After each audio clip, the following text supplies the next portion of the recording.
थप धेरै भनिरहनु पर्ने केही कुरा छैन। खालि म प्रदेश नम्बर 1 कै भेला भएको हुनाले अलिक थकित हालतमा भए पनि यहाँ उपस्थित हुनु केही कुराहरू मात्रै भन्छु। देशको परिस्थितिको बारेमा साथीहरूले बताइसक्नुभएको छ।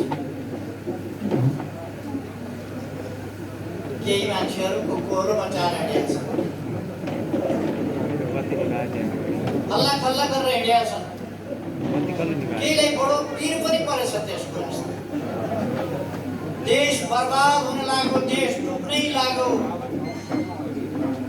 कहाँ देख्नु हामीले के बेहोरले संविधान च्यात्यो, धुजै पार्यो, त्यो पनि भनेको छु। र उहाँहरूलाई साह्रै पिर परेछ। यस्तो देशै बर्बाद हुन लागेको बेला पनि के बेहोलीको अनुहार छैन, अँध्यारो छैन, मुस्कुराइराखेका छन्, हाँसिराखेका छन्।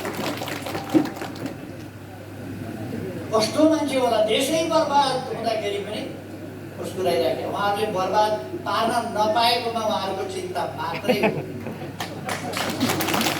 उहाँले देश बर्बाद पार्न नपाउँदा मैले अनुहार अँध्यारो किन लगाउने? उहाँहरूले बर्बाद गर्न खोज्नु भएको थियो, बर्बाद गर्न दिए, बर्बाद पार्न पाउनु भएन, अँध्यारो म किन पार्नु? उहाँहरूलाई बडा चिन्ता लागेछ, दुःख लागेछ। के कोली मान्छे हँसाउँछ, मान्छे हँसाएर हिँड्छ, अनि के म मान्छे मार्दै विधवा बनाउँदै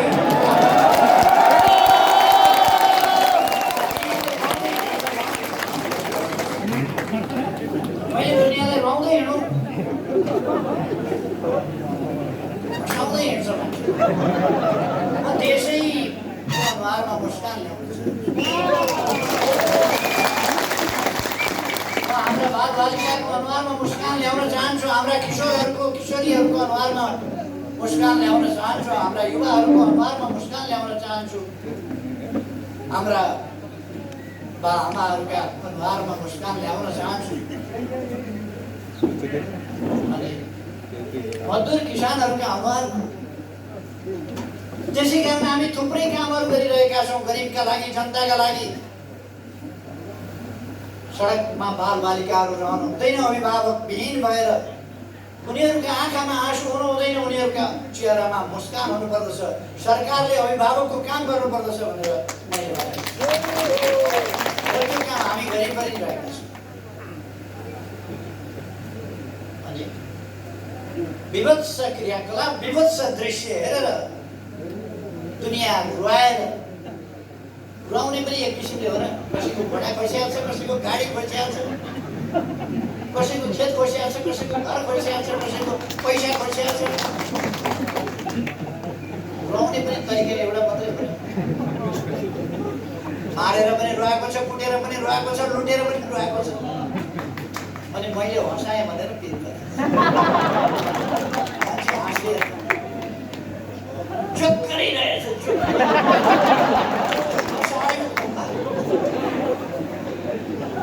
नेपाली जनता हाँसेकोमा किन पिर परे? नेपाली जनता खुसी भए हाँसेको किन पिर परे? रुवाउन खोजेका थियौ, सक्दैनौ, सकेनौ, रुवाउन दिने। अनि हामी किन पिर परे? हामीले लामो समय सङ्घर्ष गरेर, यति लामो सङ्घर्ष गरेर, बलिदानपूर्ण सङ्घर्ष गरेर जुन उपलब्धि हासिल गरेका छौँ, त्यो कसैको इसारामा, कसैको स्वार्थका लागि वा आफ्नै निजी स्वार्थका लागि कसैले पनि जनताले प्राप्त गरेका यी उपलब्धिहरूलाई तलमाथि गर्न सक्ने छैन, गर्न दिने छैन। आज नेपाली जनता सचेत छ, सजग छ। देश प्रतिगमनतर्फ फर्किन सक्दैन, देश अगाडि बढ्छ। अन्यायतर्फ होइन न्यायतर्फ, अविकासतर्फ होइन विकासतर्फ, अशिक्षातर्फ होइन शिक्षातर्फ देश अगाडि बढ्छ। हिजो मात्रै हामीले IFs को सुरुवात गरे नागरिकले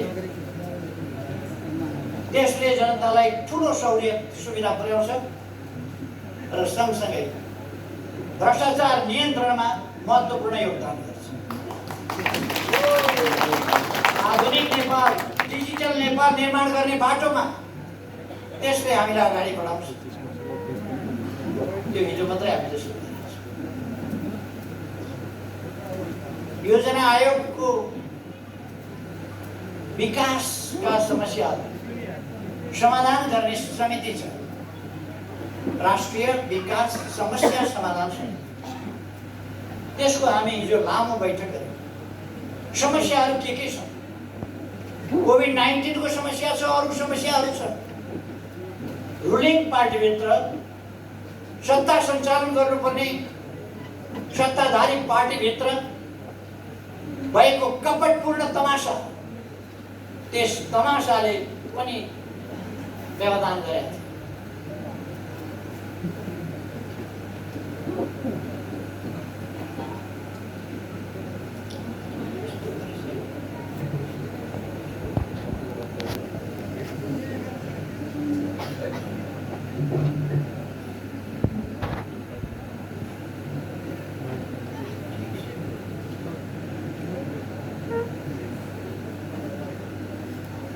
त्यसमा हामीले छलफल गर्यौँ। अब आगामी दिनमा हामी कसरी अगाडि बढ्छौँ? हाम्रो विकासको दर उच्च दरका साथ, तीव्र गतिका साथ विकास अगाडि बढिरहेको थियो। कोभिडले हामीलाई अलिकति पछाडि पार्यो, तर हामी माइनसमा गएनौँ। दुनियाँभरि जुन तहको विच्छेद बनायो कोभिड-19 हाम्रो जनजीवन वा हाम्रो अर्थतन्त्रलाई त्यस ढङ्गले छेदविच्छेद बनाउन सक्यो। तैपनि हामीलाई क्षति, बहुतै ठुलो क्षति पुर्यायो र त्यो ठुलो क्षतिबाट अब हामी बिस्तारै छुटकारा पाउँदैछौँ र अब कोभिडको भ्याक्सिन निकट भविष्यमा आउँदैछ। त्यसपछि हामी कोभिड नियन्त्रण गरेर हाम्रो विकासको गतिलाई अझ ज्यादै तीव्रता दिनेछौँ। 2 वर्ष, गत आर्थिक वर्षको फागुन, चैत, वैशाख, जेठ, असार यी महिनाहरू कोभिडद्वारा प्रभावित। खास गरी चैत, वैशाख, जेठ, असार 4 महिना त लकडाउन मात्र। त्यसरी हामीलाई कठिनाइको धेरै सामना गर्नु। अब हामी त्यसबाट छुटकारा प्राप्त गर्दैछौँ। हाम्रा विकासका प्रयासहरू अहिले पनि थुप्रै विकासका कामहरू अगाडि बढेका छन्। थुप्रै, मैले धेरै केही भनिरहनु पर्ला जस्तो लाग्दैन। साथीहरूले आफ्ना ठाउँमा, आफ्ना गाउँमा बाटाघाटाहरू बनेका, खानेपानी पुगेका, बिजुली पुगेको, कृषिको क्षेत्रमा आधुनिकीकरण कसरी गर्ने त्यसको एउटा लहर सिर्जना भएको, नयाँ जागरण, नयाँ अभियान, देश विकासको अगाडि बढेको, यी कुराहरू देख्नु। यस्तो प्रतिकूल अवस्थामा पनि हामीले कसरी काम गरेका छौँ साथीहरूले देख्नु भएको छ। सायद ठुलै देशमा पनि यस्तो रेकर्ड कम होला। एकै दिन 309 वटा हस्पिटलको शिलान्यास हुन्छ। अस्ति भर्खर मात्रै हामीले गरेका छौँ 309 वटा अस्पताल एकै दिन। यद्यपि 396 वटा गर्ने हाम्रो योजना थियो, तर त्यसमा केही प्राविधिक कारणहरूले त्यसै दिन गर्न सकिएन। तर एकै दिनमा मात्रै पनि हामीले 309 वटा अस्पताल अर्थात् हाम्रो विकासको आकांक्षा र हाम्रो प्रयास असाधारण छ। विकासको हाम्रो चाहना पनि असाधारण छ र हाम्रो प्रयास पनि असाधारण छ।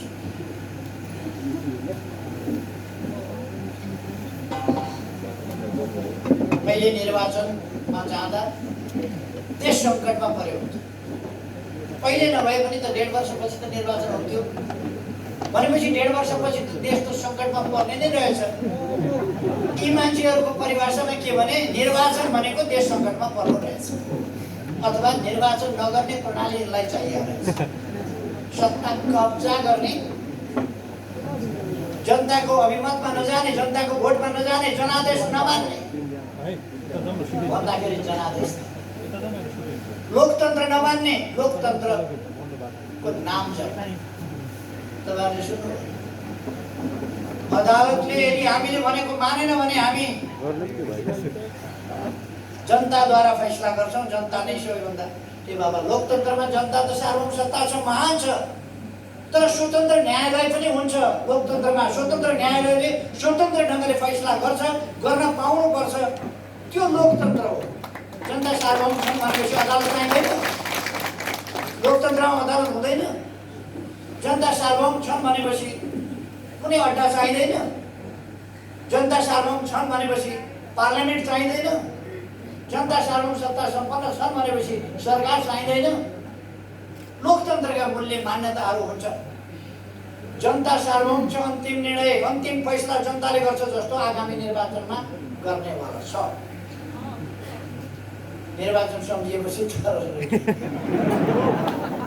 निर्वाचन भनेको कि सपनामा पनि निन्द्रामा पनि जान्छ।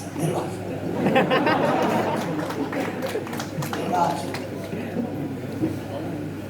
अनि कुरा गर्ने लोकतन्त्रका निर्वाचन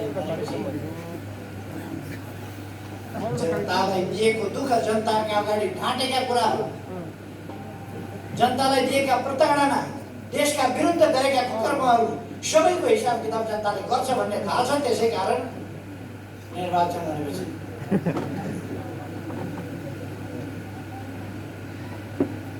केही मान्छेहरू अस्ति केन्द्रीय कमिटीको बैठक बोलाएन, महासचिवले बोलाउनु भयो, मेरो परामर्श। केन्द्रीय कमिटीको बैठकमा केही नेताहरू आएन, टाउको कि पेट कि के हो कि कसैको बिहे होस् यताउता किन आएन थाहा भएन। पछाडि निर्वाचन आयोग पुगेर रहेछ। असली हामी हौ पार्टी, असली पार्टी हामी हौ, पार्टी हाम्रै हुनुपर्छ, सूर्य चिन्ह हाम्रै हुनुपर्छ, हामी नै पार्टी हौ भनेर निर्वाचन आयोग गएछ। अनि पार्टी तपाईहरु नै हो भने ठिक छैन, आउनुहोस् न त केन्द्रीय कमिटीमा आउनुहोस् न। किन आएन? केन्द्रीय कमिटीको बैठकमा नआउने निर्वाचन आयोग गएर त्यो बर्माजियामा पनि यस्तो हुँदैन। असली बेला पसल, असली बुढाको बेला पसल, असली पाइयो भन्ने त्यहाँ पनि यति साह्रो। त्यो भन्दा हद नागेर बैठकमा नआएर, अध्यक्षलाई थाहा छैन, महासचिवलाई थाहा छैन, निर्वाचन आयोगमा गएर चुनाव घोषणा हुनु भयङ्कर अपराध हो। त्यसो भने सूर्य चिन्ह किन चाहियो त? सूर्य चिन्ह चाहिँ दाबी गर्न, सूर्य चिन्ह दाबी गर्न जाने मान्छेको जो एकपल्ट पनि सूर्य चिन्हबाट चुनाव लडेको छैन, उसले सूर्य चिन्ह त मेरो हो। एकपल्ट पनि सूर्य चिन्हबाट लडेको छैन। अनि सूर्य चिन्ह हाम्रो हो भनेर हामी दर्ता गरेदेखि अहिलेसम्म त्यसै चिन्हबाट चुनाव लडेका छौँ। त्यो हाम्रो पार्टीको चिन्ह हो। प्रचण्ड र मेरो बीचमा 74 साल असोज 14 गते सहमति भएको थियो, चुनाव सँगै लडौँ, एउटै चिन्ह सूर्य चिन्हबाट चुनाव लडौँ। 14 गते सहमति भएको थियो, 16 गते उहाँले सहमति तोड्यो। सहमति नतोडेको भए एकपल्ट कमसेकम उहाँले सूर्य चिन्ह लिएर लडेको। सूर्य चिन्ह भएका मतदाताले अन्तै भोट हालेर उहाँलाई जिताइदिनु पर्यो, तर उहाँले सूर्य चिन्ह लिनु भएन। अहिले उहाँलाई सूर्य चिन्ह चाहिएछ। सूर्य चिन्ह चाहिन्छ भने बैठकमा आउने गर्नुहोस्। बैठकमा आउनु सूर्य चिन्ह चाहिन्छ। अर्को उहाँहरू निर्वाचन हुनु हुँदैन, पुरानै संसद पुनः स्थापना हुनुपर्छ भनेर अदालत जानुहुन्छ। उहाँहरूसँग कुनै तर्क रहन्छ, कुनै तर्क छैन। झुट, बेइमानी, फरेबीको सहारा लिएर उहाँहरू त्यहाँ बोल्न जानुहुन्छ। फलानु फलानु फलानु फलानु फलानु न्यायाधीश प्रधानमन्त्री कहाँ भेट्न गए, यति बजेदेखि यति बजेसम्म। यो भन्दा झुट, यो भन्दा बढी ठुलो बेइमानी के हुन्छ? न्याय प्रणालीमाथिको विश्वास जनताको हटाउनका लागि, न्याय प्रणालीमाथि को यो गम्भीर प्रहार, यो भन्दा घिनलाग्दो कुरा के हुन्छ? उहाँहरू यस कुरालाई प्रमाणित गरेर देखाउन सक्नुहुन्छ? ती नाम गरेका न्यायाधीशजीहरूलाई मैले सायद कहिले भेटेको पनि छैन। यसपल्ट मात्र होइन, कहिले पनि सायद भेटेको छैन। मैले निर्णय नै गर्दाखेरि पनि सपना प्रधान मैले भेटेको थिएँ। प्रधान के अरे सर्वोच्चको न्यायाधीश हुनभन्दा अगाडि वकिल भएका बेला भेटेको थिएँ, देखेको थिएँ। कुनै कार्यक्रम व्यक्तिगत भेटघाट भएको छैन, कार्यक्रममा देखेको यस्तै कार्यक्रम। अरू न्यायाधीशहरूको नाम लिएको उहाँलाई मैले देखेको पनि छैन, सायद चिनेको पनि छैन। अनि यति बजे आएको एउटा पत्रिका जो झुट बोल्ने कर्तव्यको ठेक्का लिएर बसिरहेको छ, सर्वोच्च अदालतले खण्डन गरिसक्यो। त्यसमाथि फेरि आज पनि के न्यायाधीशले प्रधानमन्त्रीलाई भेटेकै हो भन्ने प्रश्न चिन्ह राखेर आज पनि समाचार छ। लाज पनि लाग्नुपर्ने हो। लोकतान्त्रिक संस्थाहरूमाथि को हमला,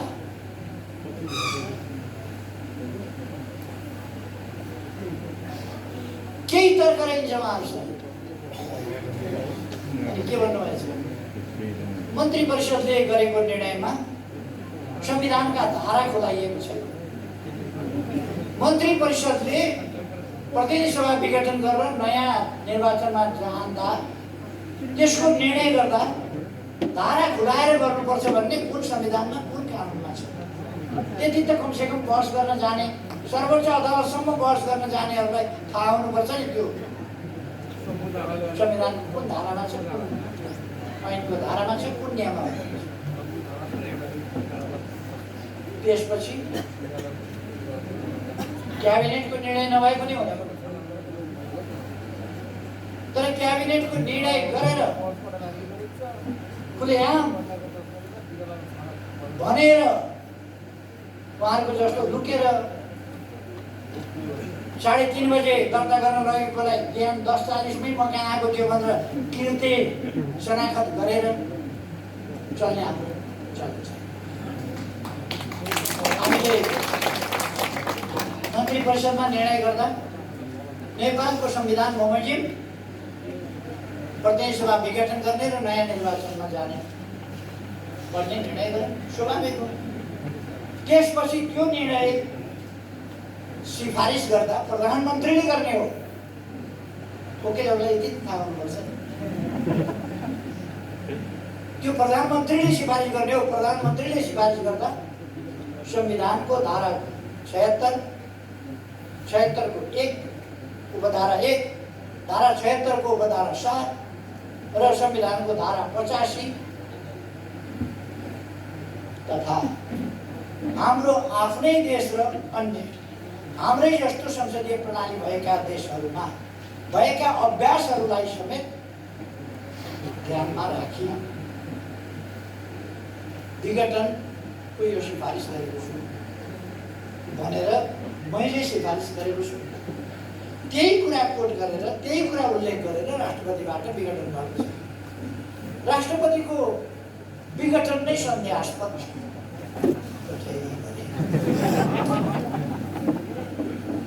कमसेकम तर्कमा आउनुहोस् न, कमसेकम बहसमा आउनुहोस् न, संविधानका धारामा आउनुहोस्, संविधानको मर्ममा आउनुहोस्, संविधानको अक्षरमा आउनुहोस्, संसदीय अभ्यासमा आउनुहोस्, संसदीय प्रणालीका अभ्यासमा आउनुहोस्, देश दुनियाँका अभ्यासमा आउनुहोस्। म साथीहरूलाई सोध्न चाहन्छु, नेकपा अथवा नेपाल कम्युनिस्ट पार्टी नेकपा भन्ने नामको हाम्रो पार्टीमा जस्तो भाँडभैलो, अराजकता, अनुशासनहीनता, आन्तरिक अन्तर्ध्वंस कुनै पार्टी संसारको कति देख्नुभएको छ? अरू कुनै पार्टीमा यस्तो देख्नुभएको छ? आफ्नै अध्यक्षका विरुद्ध टेलिभिजनमा गयो, अखबारमा गयो, यति अराजकता, यति अनुशासनहीनता देख्नुभयो? कुनै देशको राष्ट्रपतिमाथि गाल मुखाल अश्लील जे पाए त्यही बोलेको, कुनै असभ्य भन्दा असभ्य कहीँ कोही छ भने पनि नेपालका केही बुद्धिजीवीहरू बाहेकहरूले बोल्या सुन्नुभएको छ? केही बुद्धिजीवीहरू, केही जानकारहरू, केही राजनीतिज्ञ हुँ भन्नेहरू कस्तो बनाउन खोजेको छ यो देशलाई? कस्तो बनाउन खोजेको छ? राष्ट्रपतिको संस्था, राष्ट्रको सर्वोच्च संस्था, त्यसको मान मर्दन गरेको छ, बेइज्जती गरेको छ, गाल मुखाल त्यसमाथि कथा नाम बोलेको छ, त्यसको एकदमै हुर्मत लिएको छ।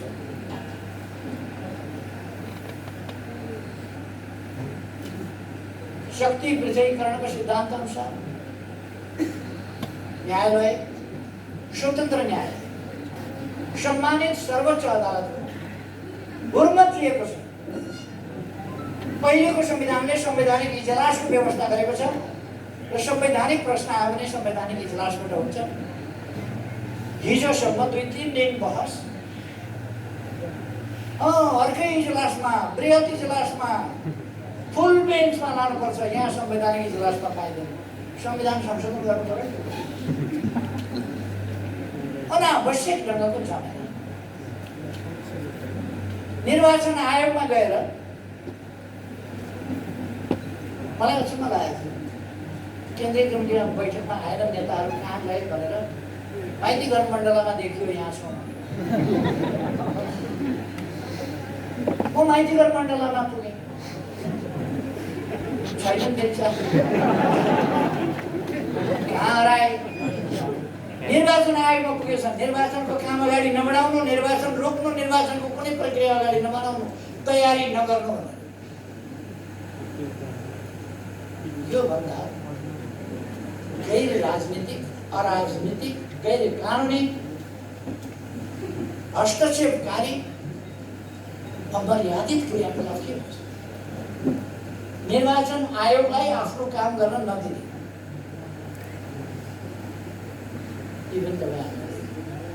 त्यहाँ पनि टाँसेकै थिए, हामी यहाँ छौँ।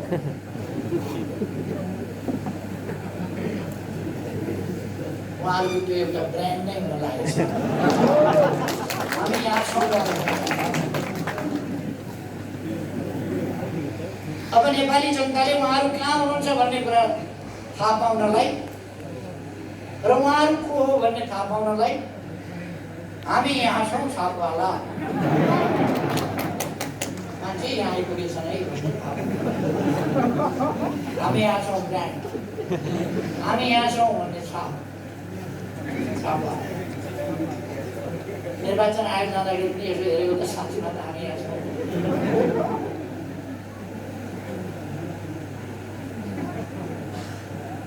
खैर, निर्वाचन आयोगमा गएर निर्वाचनको प्रक्रिया रोक्नु। यो निर्वाचन आयोग सधैँ निर्वाचनको तयारीमा हुन्छ, सधैँ। जति बेला निर्वाचन जति बेला पनि लाग्न सक्छ। उपनिर्वाचन गर्नुपर्ने हुन्छ, बीचमा निर्वाचन गर्नुपर्ने हुन्छ, जुनसुकै बेला। त्यसकारण आफू उसको नामै निर्वाचन आयो, कामै निर्वाचन, त्यसकारण ऊ सधैँ तयार हुन्छ। निर्वाचन घोषणा भइसकेपछि त तोकिएका मितिमा उसले निर्वाचन सम्पन्न गर्नुपर्ने भएको हुनाले ऊ त्यो केकै मितिमा निर्वाचन सम्पन्न गर्न क्रियाशील भइहाल्छ। मिति तोकिएको अनि लोकतन्त्रका पक्षधर संसद विघटन भइसकेका छ, निर्वाचन नगराउनु कहाँ लान खोजेको देश आरोपहरूलाई विभिन्न किसिमका लगाउने, तर उहाँहरूले देशलाई लान खोजेको कहाँ? प्रतिनिधि सभा विघटन भइसक्यो, निर्वाचन गर्नु हुँदैन अनि उहाँहरूले दाग लाउने गरेको। नत्र हामी सडकबाटै यो गर्छौँ त्यो गर्छौँ।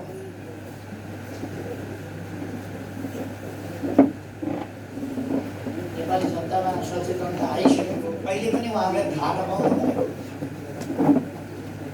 उहाँहरू कति स्लो मान्छे हो, पार्टी छोड्नु हुँदैन भन्ने पनि थाहा नपाउने स्लो, निर्वाचन हुन्छ भन्ने पनि थाहा नपाउने स्लो, कति स्लो।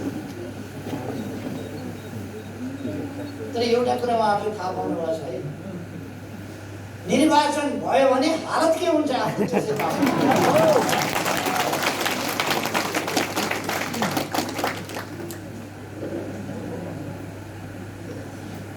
अनि अस्ति मैले केही ठाउँहरूमा भने उहाँहरूले केपी ओलीलाई अध्यक्षबाट निकाल्थ्यौँ, हटाइदिउँ, पार्टीबाटै निकाल्थ्यौँ भनेर के घोषणा अचम्म लाग्छ। प्रथम अध्यक्षलाई हिजो एकता हुँदाखेरि पनि कमसेकम ठुलो पार्टीको अध्यक्षलाई, एकता भएपछि पनि प्रथम अध्यक्षलाई, राजनीतिक हिसाबले पनि अलिक जेठो पुरानै अध्यक्ष, उहाँहरू 33 वर्षदेखि हुनुभएको छ भनेर हामी पुराना हौँ भन्नु। तर अध्यक्षमा चाहिँ उहाँहरू पुरानो, उहाँहरू हेर्नु होला बाचिन्जेल अध्यक्ष रहनुहुन्छ, 3 जना मात्रै किन हुन्छ। अब अर्को एकजना लिने खोज्नुभयो भने उहाँ पनि अध्यक्ष भएर 3 जना अध्यक्ष उहाँहरू बस्नुहुन्छ। अध्यक्ष चाहिँ बाचिन्जेल उहाँहरू हुनुहुन्छ, यो चाहिँ ग्यारेन्टी नै हो। अध्यक्ष छोड्नुहुन्छ, जेसुकै छोडेको, पार्टी छोड्नुहुन्छ, सरकार छोड्नुहुन्छ, जे जाओस् अध्यक्ष फेरि सुधार मान्नु नै उहाँहरू एउटा।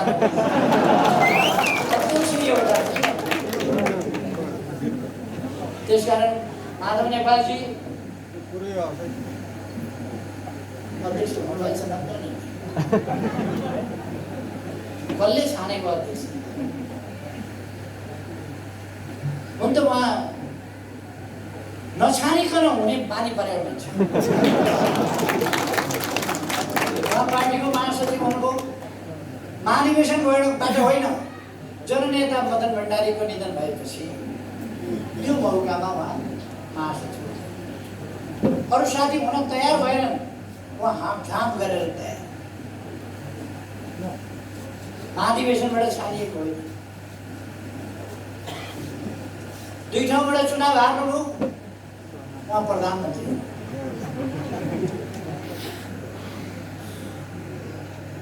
यसपल्ट मसँग चुनाव हुनुभयो, हात चाहियो अध्यक्षले। बरु चुनाव अगाडि नै मलाई भनेको भए म छोडिदिन्थेँ होला, 3-4 पल्ट छोडिदिएकै थिएँ कि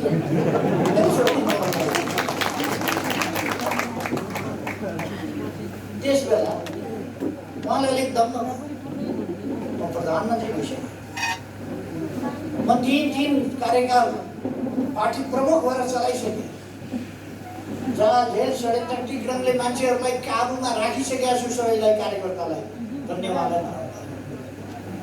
त्यसमा मसँग लड्न तयार। चुनाव हारेका दिनदेखि उहाँलाई अध्यक्ष चाहियो। चुनाव हारेका दिनदेखि अध्यक्ष चाहियो। एकजनाको मात्रै व्यवस्थापन भएर हुँदैन, हाम्रो पनि व्यवस्थापन हुनुपर्छ भनेर उहाँले व्यवस्थापन गर्नुहुन्छ। जे होस्, कोही कब्जा गर्ने नीतिका, कोही स्वस्थ बाटोबाट, सही बाटोबाट होइन, जसखेलाबाट चिरेर विभिन्न पदमा पुग्ने बानी परेका, कोही सल्लाह गर्नु सबलाई लखेटी खेती जहाँ पुग्यो त्यहाँ बाटो। मोहन वैद्य आफ्ना गुरु, आफूलाई राजनीतिमा ल्याउने गुरुलाई लखेटेर पार्टीको भाषा।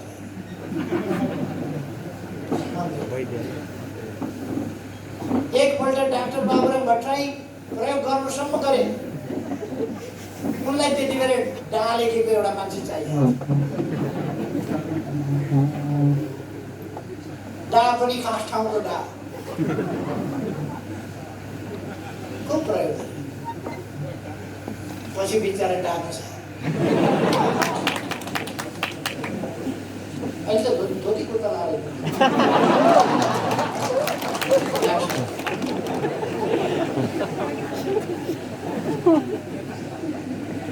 मान्छे झुक्याउन त्यता जानु,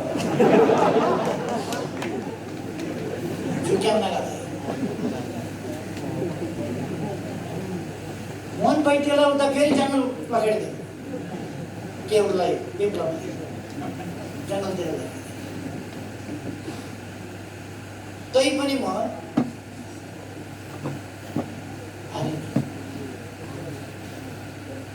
मान्छे हो, भालुलाई त मान्छेले ल्याएर तालिम दिएको छ, बाँदरलाई त मान्छेले ल्याएर तालिम दिएको छ, त मान्छे हो किन तालिम दिन सकेन भनेर समाजले ल्याएर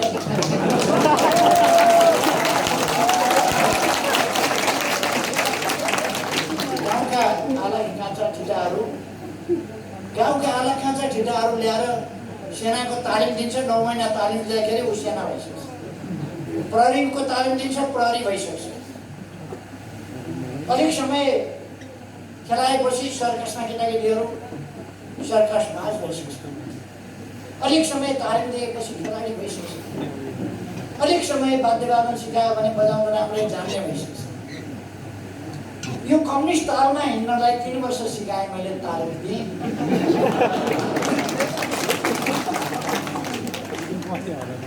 म बजाउँछु तपाईँलाई, ऊ नाच्छ धामी गीत।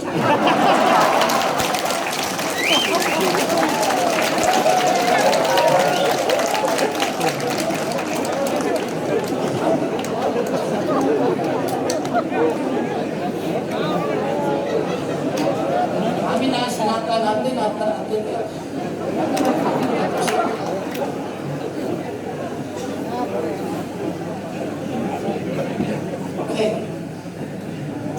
मलाई अझै पनि आश छ उहाँहरू अब परिस्थितिको आगमन भइसक्यो होला। अब आउनुहोस्, बुझिसक्नु होला नि, अब त आउनुहोस्, आउनुहोस् पार्टी। तपाईँको अध्यक्ष पद खोसिया छैन, मलाई थाहा छ नि, अध्यक्षकै लागि पनि भेट्ने मान्छे हो। खोसिया छैन, कहिले पनि छँदैछ अध्यक्ष। आउनुहोस्, वरिष्ठ नेताहरूका पद पनि छँदैछ, आउनुहोस्।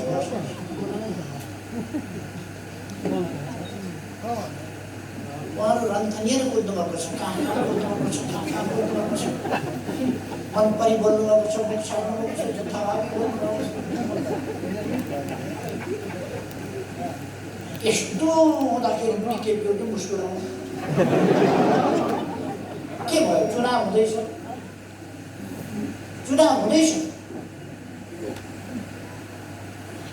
हामी जित्दैछौँ।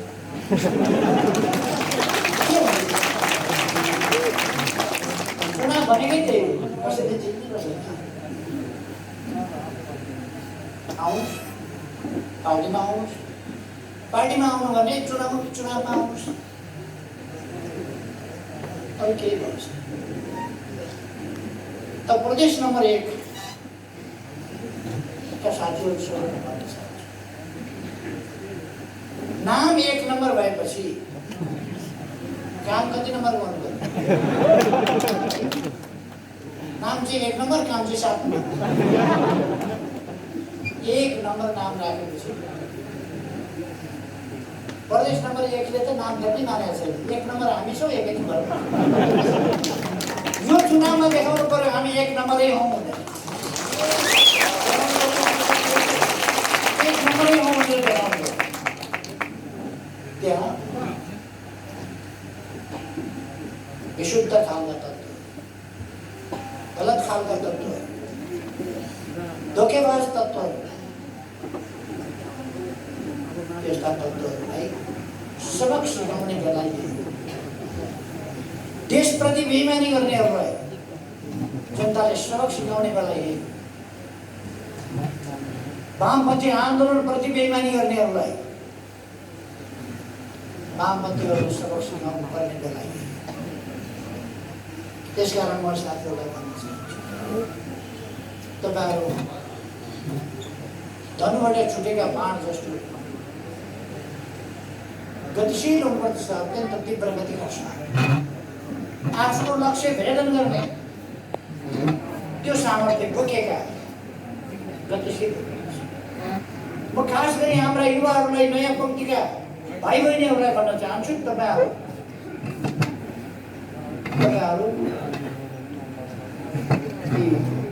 मनमा एउटा कुरा बाहिर अर्को कुरो राख्ने यस्ता तत्त्वहरूको भ्रममा कतै नपरे आन्दोलनको रक्षा गर्ने, लोकतन्त्रको रक्षा गर्ने, लोकतन्त्रलाई साँचो अर्थमा कार्यान्वयन गर्दै अगाडि बढाउने र विकासलाई, भोलि देशको विकासलाई सुनिश्चित गर्ने काममा तपाईँहरू लाग्नु पर्यो, अगाडि बढ्नु। म तपाईँहरूलाई आग्रह गर्छु, यसको अर्थ युवालाई आग्रह गरेर हामीलाई त केही पनि भनेन भने मैले सबैलाई भने, तर युवाहरू चाहिँ अलिक बढी प्रतिशत दौड्न सक्नुहुन्छ। युवाहरूले बढी गतिसाथ काम गर्नु, भ्रम तोडेर, भ्रमबाट मुक्त गराएर साथीहरूलाई बाटो बिराउन नदिनुहोस्। कतिपय मान्छेहरू बाटो बिराएका भ्रममा पारेका छन्। विभिन्न प्रकारका जाली झेलीहरूले त टुना मुना जाल जेल अनेक गर्छन्, टुना मुनामा पर्दैन। हामीले देश बनाउनु छ, समृद्ध नेपाल बनाउनु छ, सुखी नेपाली बनाउनु छ, त्यो बाटो हामीले समातेका छौँ। त्यस बाटोमा हामी तीव्रताका साथ अगाडि बढेका छौँ। यसलाई थप गति यस निर्वाचनले दिनुपर्छ। निर्वाचनमा यस्तो एउटा जनताको आन्दोलनको आँधीबेहरी सिर्जना गर्नुपर्दछ, तुफान सिर्जना गर्नुपर्दछ, जसबाट हामी सही देशभक्तपूर्ण विचारहरू त्यसलाई अगाडि बढाउँछ, देश विकासका कामहरूलाई अगाडि बढाउने विचारहरूलाई रक्षा गर्न सक्छ। त्यसै गरेर देश बनाउने शक्तिलाई कमजोर हुन नदिउँ, सुदृढ गरौँ। सुदृढ शक्ति नभइकन देश बनाउन सकिन्छ। तपाईँ हामीले देखेका छौँ के अर्थ हुन्छ विचार, के अर्थ हुन्छ लिडरसिप, के अर्थ हुन्छ मजबुत पार्टी, त्यो तपाईँ हामीले देखेका छौँ। चुनावभन्दा अगाडि कमसेकम हामी तपाईँहरूका समक्ष के वितरण गर्नेछौँ भने यसपल्ट दोस्रो पल्ट म प्रधानमन्त्री भएको फागुन 3 गते बाटो कति बनेको थियो देशमा, त्यस यता कतिका दरले वर्षमा बन्ने गरेको थियो त्यति बेला, अहिले दिनमा कति बन्ने गरेको छ। म वर्षको हिसाब गर्दिनँ, दिनको। अहिले जनसङ्ख्या कति जनसङ्ख्याले बिजुली पायो, त्यस बेलासम्म कतिले पायो, कतिले बिजुली पायो, कति कहाँ खानेपानी पुग्यो, यातायात सुविधा कहाँ अस्पताल बने, कहाँ शिक्षालय बने, कहाँ के बने, भूकम्पबाट पुनर्निर्माण कति भयो यस बिचमा, यी सबै कुरा तुलनात्मक रूपमा तपाईँहरू समक्ष ल्याइन्छ। त्यस कारण म साथीहरूलाई आग्रह गर्न चाहन्छु, कुनै पनि किसिमको भ्रममा नपरेर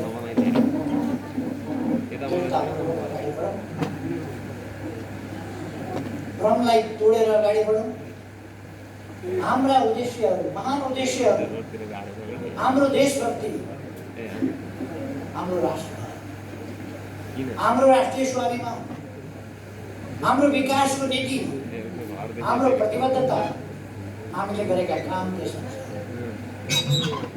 हाम्रा उपलब्धिहरू र अब हामी के गर्न चाहन्छौँ भन्ने कुरा सविस्तार ठिक ढङ्गले लिएर जनताका बिचमा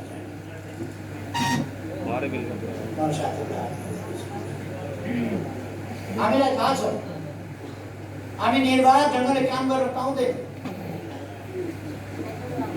कतिपय विरोधीहरू केही गर्नु पर्दैन, विरोधी आफै विरोधी हुन्छ। जस्तो आजैको अखबार हेर्नुभयो भने तपाईँले देखिहाल्नुहुन्छ, जन्मसिद्ध विरोधी किन भयो भने त्यसको जन्मै विरोध गर्नका लागि गराइएको हो।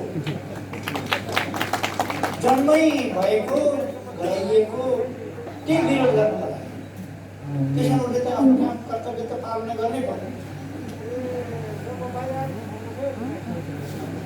उनले देशलाई भन्दा आफ्नो स्वार्थलाई माथि देख्छ, तर हामीले आफ्नो स्वार्थ होइन देशको स्वार्थलाई अगाडि राख्नुपर्छ र त्यस्ता कुनै पनि प्रकारका तत्त्वहरूसँग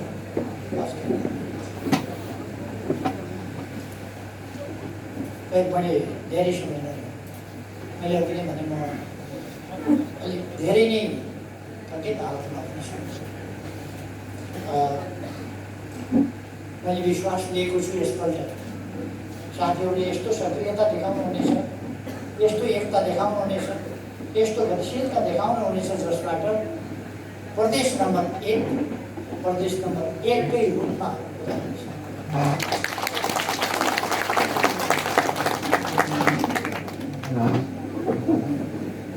म कुनै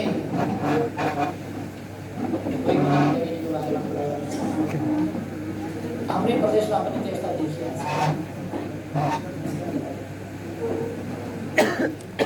दौडी पनि गएर भोट मागेर यो केटालाई जिताएर पठाउनुहोस्, मन्त्री बनाएर पठाइन्छु, मन्त्री बनाएर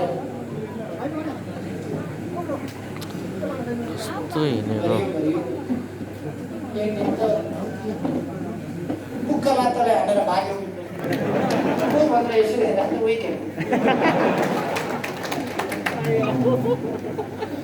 त्यस्तो अल्झिनु हामीलाई छैन। हामी अल्झिँदैनौँ, हामी अगाडि युवाहरूको कुनै कमी छैन।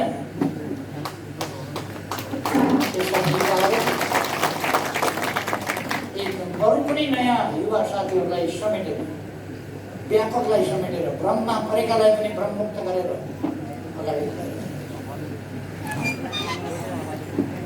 तपाईँहरूको सक्रियताले देशलाई अझ सजिलो बाटोमा अगाडि बढाउन, सजिलो बिन्दुमा पुर्याउन महान योगदान गर्न सकोस्, तपाईँहरूका मेहनत सफल हुन सकुन्। धेरै धेरै शुभकामना गर्न चाहन्छु र